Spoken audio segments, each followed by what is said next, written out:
Ndakaita sekuti ndakapinda majecha. Ndakanzwa feeling yekupinda majecha. Ndaita sekuti ndapinda majecha kudaro.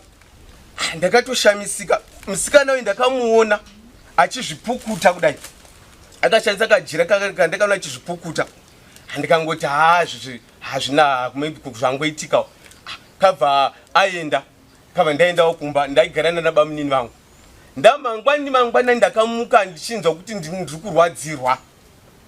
Ndakabva ndazvivhura so. Ndazvivhura kudai so ndakaona nhengo yangu yakachekeka kunga yachekwa nereza. Right. Simangwani acho ndakazotangisa kunzwa zvinhu zvakatangisa kufamba. Zvakatanga zvokufamba ndamuka ndakazvitarisa kudai so. Nhengo yangu yakaita sekuti yachekwa nereza right round pachibuda chichita papa nezviropa so zviri watery. Anga siri blood red but anga riri ropa riri watery so. Zvaita sezvo ndakangoti musikana uyu andipa siku. For these and more stories, tune in to Zim News Bet TV with Robert Tapfumani.